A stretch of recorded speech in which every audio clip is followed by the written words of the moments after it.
परमेश्वर के धन्य नाम की महिमा हो। प्रभात मनन के सत्र 2940 में आप सभी का बड़े प्रेम के साथ स्वागत करता हूँ। आइए आज के मनन के लिए हम पढ़ते हैं प्रकाशित वाक्य अध्याय 12 पद 6। और वह स्त्री उस जंगल को भाग गई जहाँ परमेश्वर की ओर से उसके लिए एक जगह तैयार की गई थी कि वहाँ वह 1260 दिन तक पाली जाए। हमारे कल के मनन में हम देखे थे कि महाक्लेश काल के दूसरे हिस्से में कैसे शैतान मसीह विरोधी के माध्यम से इसराइल पर हमला करेंगे और निम्न हमला की वजह से इसराइल को जंगल की ओर अथवा मरुभूमि की ओर भागना पड़ेगा। यद्यपि निम्न हमलाओं के बारे में अधिक बातें हम अभी मनन करना बाकी ही हो, उसकी भूमिका पर हम कल चर्चा की थी। यहाँ हमें इन बातों की चर्चा करते समय मन में अवश्य ध्यान रखने की कुछ बातें हैं। मानव जाति का उद्धार के लिए अथवा पाप में फंसे मनुष्य वंश को पाप और उसके परिणामों से छुटकारा दिलाने के लिए परमेश्वर के द्वारा तैयार की गई एक योजना है इसराइल। निम्न सच्चाई का प्रमाण स्वरूप अनेकों पद हम बाइबल में देख सकते हैं। मनुष्य पाप में फंस जाने के बाद उन्हें फंसाने के लिए सांप का रूप धारण किया गया शैतान से परमेश्वर इस प्रकार कहता, और मैं तेरे और इस स्त्री के बीच में और तेरे वंश और इसके वंश के बीच में वैर उत्पन्न करूंगा, वह तेरे सिर को कुचल डालेगा और तू उसकी एड़ी को डसेगा। उत्पत्ति 3:15। आदम का पुत्र शेत के वंश से जन्मे हुए नूह की संतान शेम के वंश से अब्राहम का जन्म हुआ।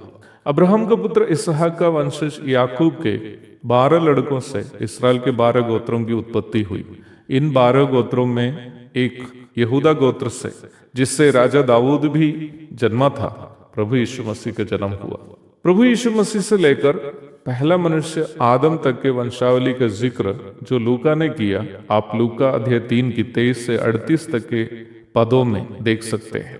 अब्राहम से यीशु मसीह तक के वंशावली का जिक्र आप मत्ती 1 की 1 से 17 तक के भाग में भी देख सकते हैं।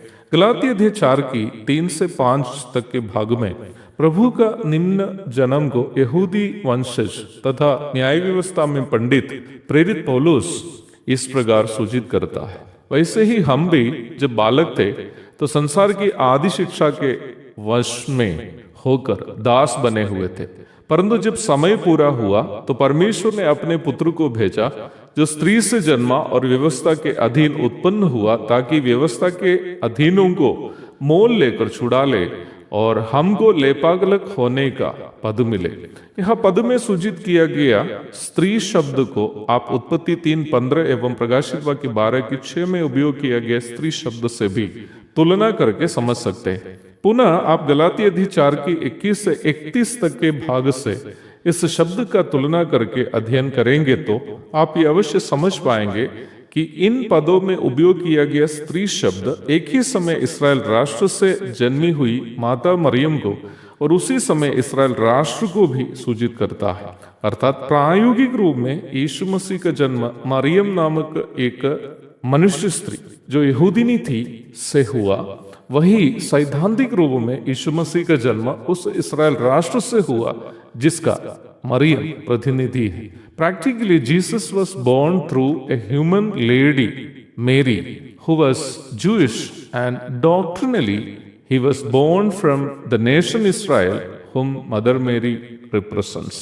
इसका मतलब जब बुजुर्ग शमौन ने माता मरियम से कहा कि वरन तेरा प्राण भी तलवार से वार पार छिद जाएगा, यह प्रायोगिक रूप में माता मरियम के मानसिक दर्द को जो प्रभु का दुख देखने से उनको सहना था, और सैद्धांतिक रूप में उद्धारकर्ता को जन्म देने से इसराइल राष्ट्र शैतान से सामना करने का सत्ताव को सूचित करता है। लोक का अध्याय 2:35।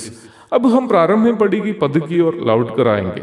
यह सूचित की गई स्त्री जो इसराइल राष्ट्र का प्रतिनिधित्व करती है, महाक्लेश काल में मसीह विरोधी का विरोध करने के कारण सताए जाने वाले हैं। जैसे रोमियो ने यहूदियों को यरूशलेम से भगाए थे, वैसे ही मसीह विरोधी भी वर्तमान इसराइल राष्ट्र को वहां से भागने के लिए मजबूर कर देगा। और प्रारंभ में पढ़ी गई पद में हम देखते हैं कि स्त्री अथवा इसराइल को निम्न 1260 दिनों में परमेश्वर जंगल में अथवा मरुभूमि में उसके लिए तैयार की गई एक सुरक्षित स्थान में उसकी रक्षा करके संभालेंगे। निम्न सुरक्षित स्थान के संबंध में बाइबल पंडितों के बीच दो प्रकार के अभिप्राय है। पहला अभिप्राय यह है कि निम्न जगह कोई अननोन प्लेस अथवा अपरिचित जगह होगी जो केवल परमेश्वर ही जानता हो। दूसरा अभिप्राय यह है कि यह यर्दन मरुभूमि में स्थित पेट्रा नामक जगह होगी। यदि पेट्रा होगी तो उसकी वजह क्या हो सकती है? परमेश्वर इसराइल को वहां कैसे पालेंगे, इस विषय पर हम कल चर्चा करेंगे। तब तक के लिए आपसे विदा हो जाता हूं। प्रभु आप सबको आशीष दे। आमीन।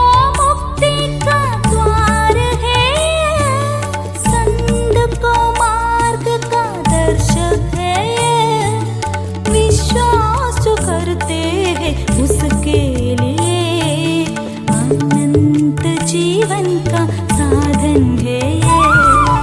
ये है वचन, प्यारा वचन, यीशु मसीह का प्यारा वचन। ये है वचन।